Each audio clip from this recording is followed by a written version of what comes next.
And so when Lee did the manifesto, she did two epilogues at the end. One was on men, because men are the only part of the fashion industry which is not regressing. In fact, it's quite the opposite. They're gaining speed and momentum more than ever. And you wrote that turning tables, the word fashion is now related to men. yeah. That's what I wrote. So the man now is the most fashion consumer, the biggest fashion consumer, we could say. And for this reason, we wanted to ask ANAS Sheikh from Gujarat to be with us today. He has an amazing brand, which is both menswear and women's wear, called 23 North 69 East. And he will tell us more about why this name is so particular to where he's from. And I'm wearing one of his pieces. I discovered his work at the last extant. I bought many pieces because I became a little obsessed with this hand-painted clothing that he does. Each one is an artwork, which is a good follow-up to the See All This presentation. And in particular, he's been very famous quite quickly for doing the jacket that I'm wearing, which is the Ajrakh block print, which is unique to the area where he's from. So we look forward to hearing about his young and exciting brand. And thank you for staying up in India, because I know it's quite late. And I've seen that you've been here for 3.5 hours. So thank you for being so patient. Hello, everyone.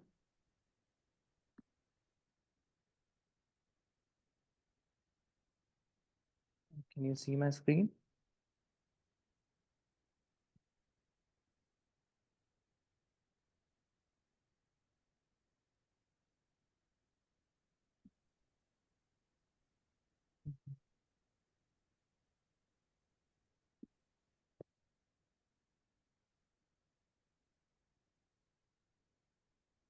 Is my screen visible?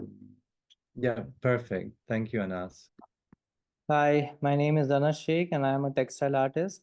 I completed my schooling from Indore and I moved to Delhi for my design education. And my design education has been, like my part two design education has been quite a story. My father wanted me to be a cricketer. I failed at it miserably.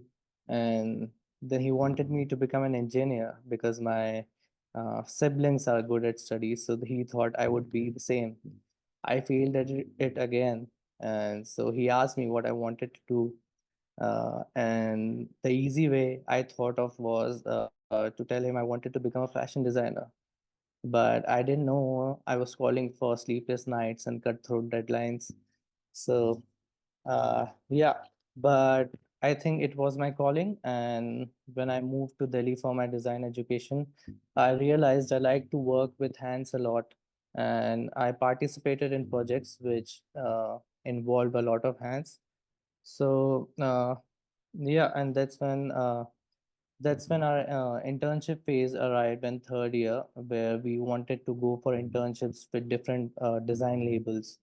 So the problem with me was I didn't want to work with laptops or wanted to make mood boards or wanted to do digital stuff.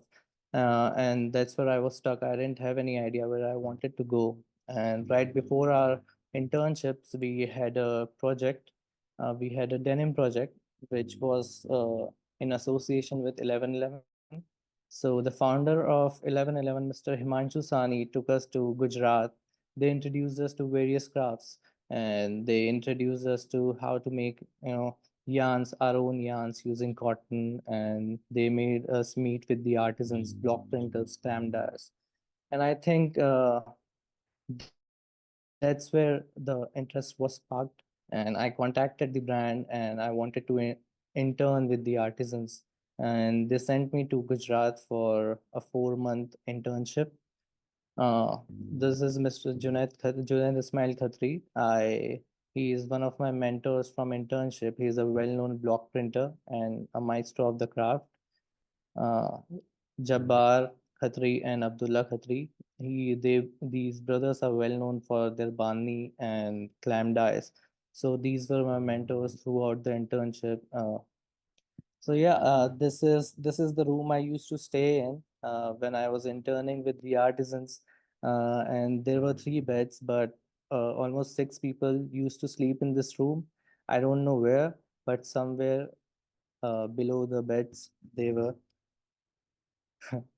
Uh, so yeah, this land was behind their workshops, the block printers' workshops, and they used to dye their indigo fabrics, uh, and then they used to dry their fabrics on the land. So the white sand, which was all over, had turned blue because of the excessive indigo dyes. This is me. I just started to work in the workshop and was trying to learn their ways. So while you're working in workshops, you are trying to do everything yourself. So that's when I started to, step in the washing tanks of the artisans and wash my own fabrics.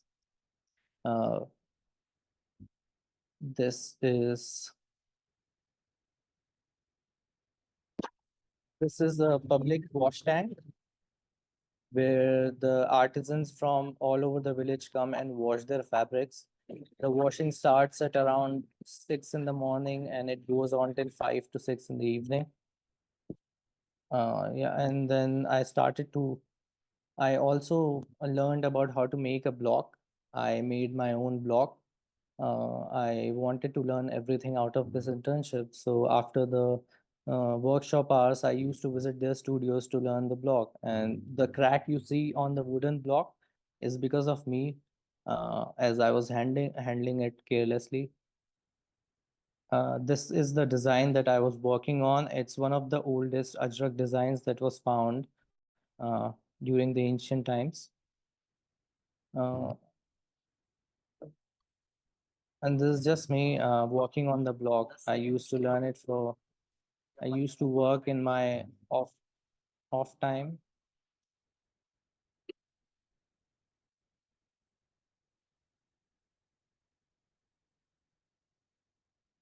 This is the final block that came out of it. It took me 1 month or 1.5 months to make this block. During the After the working hours and after dinner, I used to go in the workshops and start to print my own fabrics. I was trying to understand the prints. I was trying to understand the blocks and the dyes and how they reacted with different fabrics. And this is when I started to experiment with textiles and make my own textiles out of it. Also, working at night gave me some advantage as there was no one to keep an eye on me, so I could do whatever I want and I could use whatever I wanted. These are some of the textiles I created during my internships. I tried to combine Ajrak with contemporary designs, and this is how they turned out to be. This textile was highly inspired by African textiles. So I just gathered all the blocks from the artisans workshop and I started printing my own textiles. This textile was inspired by the Fustat samples that were found in Cairo. So I tried to imitate one of those samples and made a print out of it. This is when I also started to hand paint my own textiles. I started combining block print with hand paint. I think that happened because I was bored of the symmetry and the engineered textiles and the work and the precision that goes into it. So I started hand painting it midway. This is how the textiles turned out to be. I also tried my hands on the indigo tanks that they had, and it was a huge tank, so we needed to use gloves to dye our fabrics. They usually had different indigo tanks for silk and cotton. So this is a silk sari that they have been dyeing.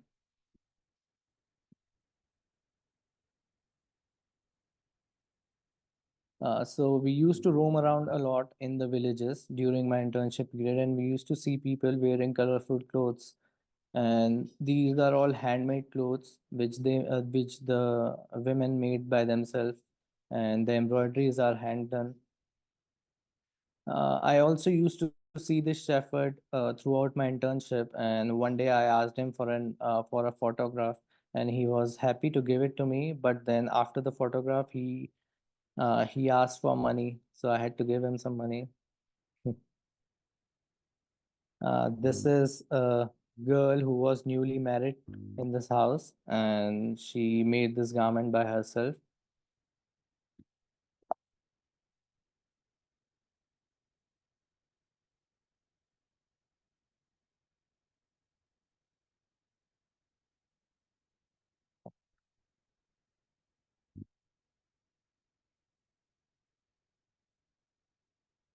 One second, sorry.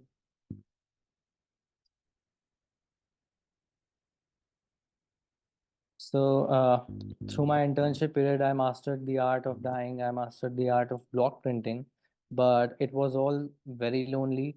And because they didn't speak my language, they used to speak Gujarati, and I didn't know Gujarati. So, after my internship, I made a silent promise to myself that I won't ever come back to this village again.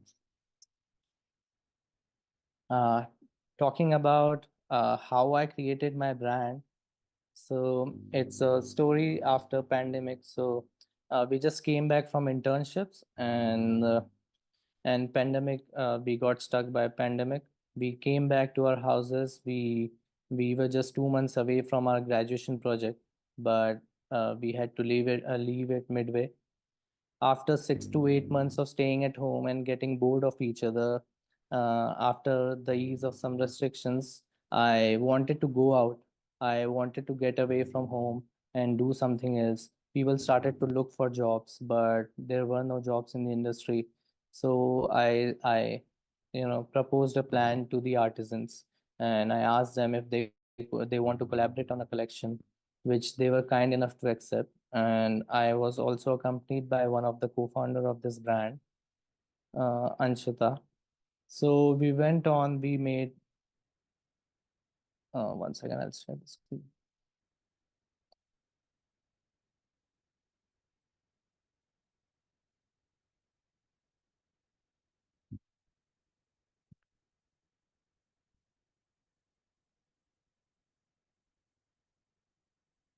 And that's when 23 and 69 E was born. 23 and 69 E are the coordinates of the village we work in. And it also comprises of all the crafts, because we wanted to combine all the crafts in our collection, and we wanted to showcase craft that were being practiced throughout Kachch. We named our brand 23 and 69 E. And yeah, that's when we launched our first collection. It was a mixture of different techniques. It was marbling, it was eco dyeing, it was block print, it was again block print. Uh, and yes, that's how our first collection turned out to be. And we were in talks after the launch of our first collection, and it was pretty successful, even though people asked us not to work in the village. But yeah, we were quite good at it.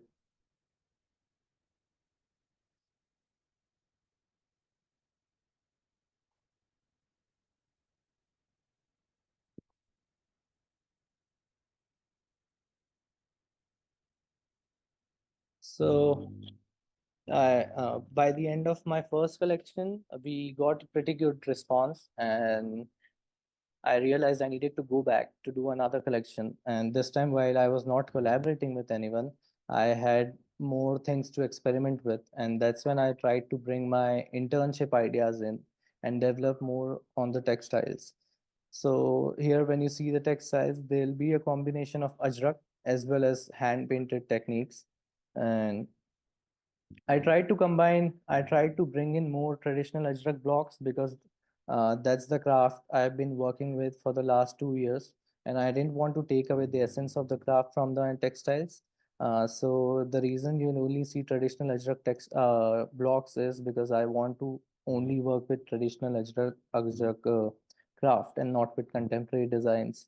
So I use only broken blocks, because then no one is copying my designs.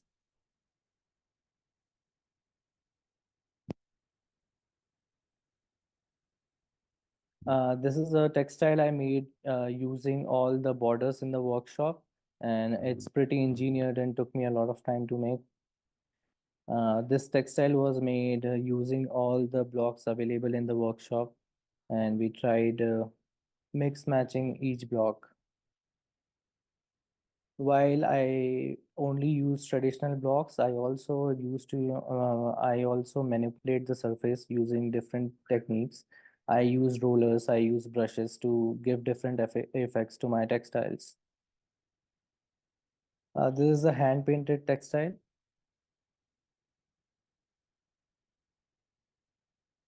So later, we also tried to incorporate artworks into our textiles. We were getting inspirations from paintings, and we were getting inspiration from random images or surfaces we used to see around the village.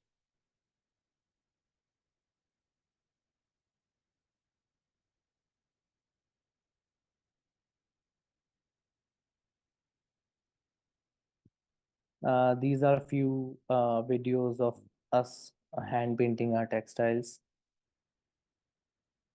A lot of friends have helped me throughout my journey.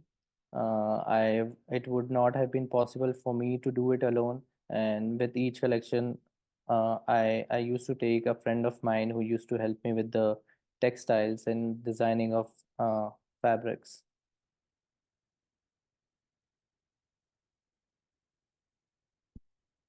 This is one of the artworks we used to make, and we used to just combine different borders with hand painted techniques. There's this series that I started, which was called The Artisan's Eye, where I used to give a group where we called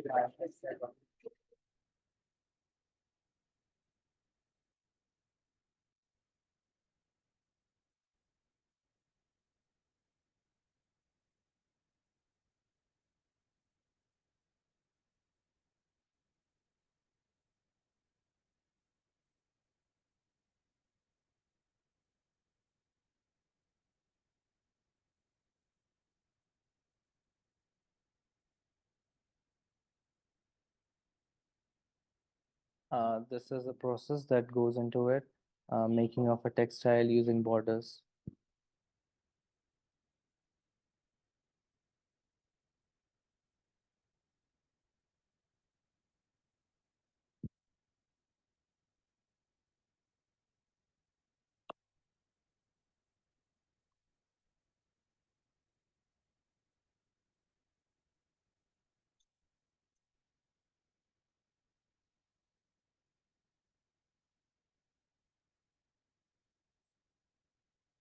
This series was made just to give a closer look of how the fabric is made, and uh, just to give the clients the experience of what it takes to for a fabric to get printed and the garments being made.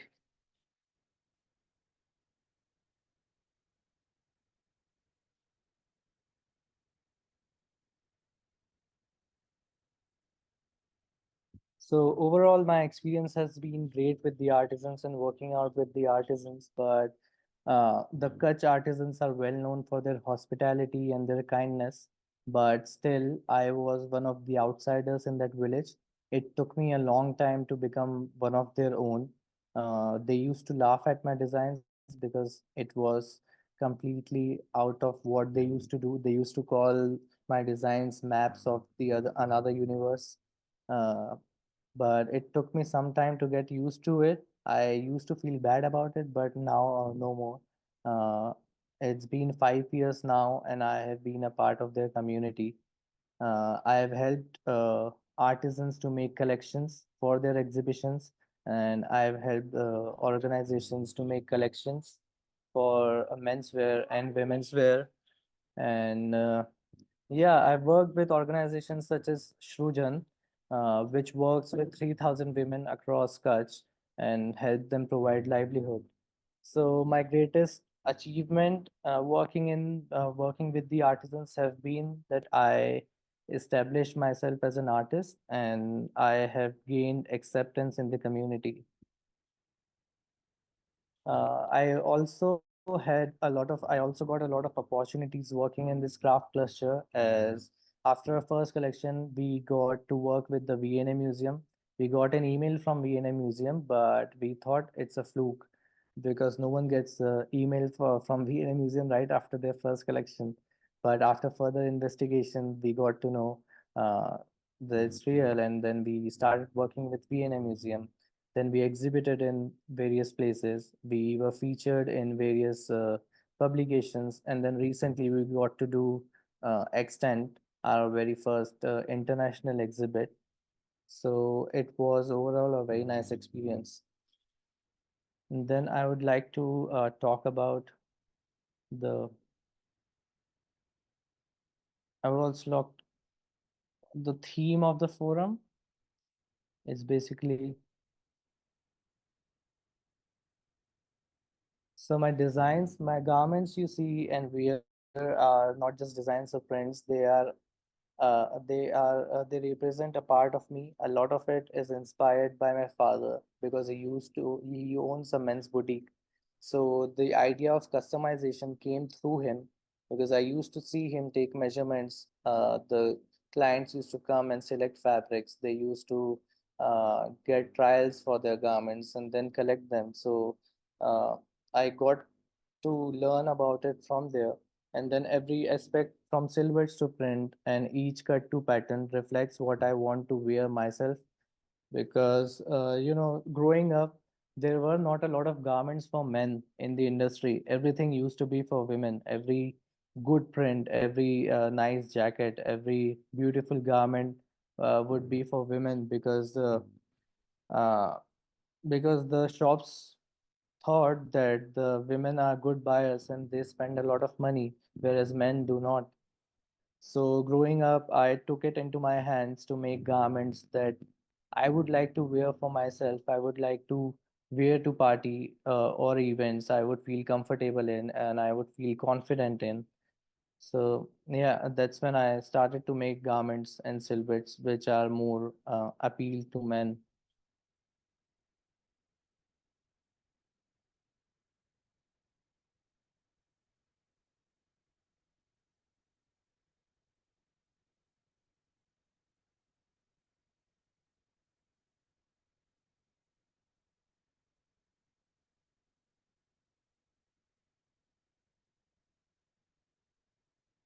I try to make different silhouettes like bomber jackets or quad sets or everything I would want some everything I would want my wardrobe to look like. I would design it and then I would shoot it and I would sell it. Sometimes it backfired on me because they didn't sell, or sometimes it went really well. So I won't complain. But yeah, and that's about it. Because and this is what I do, and you can go through my work on Instagram at the rate 23 and 69E, and you can also go through our website, which is still in process, but it will be up in a few days. Thank you so much. Anas, that's an amazing career you make in such a short time. And Thank you. you gift us with a very new vision, with a very new eye and a very new handwriting. So I was thinking about your future, and of course you need to continue to make season collections because that's what the world wants. But I also believe that your handwriting is asking for continuing certain patterns, maybe even as matrices, for others, like Marimekko is doing, like Mina Perhonen is doing in Japan, so that you will create a universe based on your pattern making skills and vision, where some of these patterns maybe will still exist 50 years from now, so that you create a library of your postmodernism hand, because that is really what it requests. It's very rare to find such a personal handwriting we can recognize, you see, from one season to the other, and so that would be an idea to grow that library of patterns. Yeah. Thank you so much. You're very talented. Thank you for inviting me, Philip. That's a nice jacket you are wearing. I wear it all the time. And of course, I always think of the village every time I put it on. So I think that the concept is working. If I think of the village every time, I can imagine everybody else. But I made a mistake at the beginning. So you're not from Gujarat. So where in India are you from? Because you had to be accepted by the village in Kachchh. Yeah, so I am from Indore. It's the cleanest city of India right now. Yeah, and then I went to Delhi for my studies, and now I work in Gujarat for the last, I've been working in Gujarat for the last 5 years. Yeah. Okay. So now you're in the club. Yeah, Thank you. Thank you thank very you much. so much. Yeah. Thank you, Anas. So,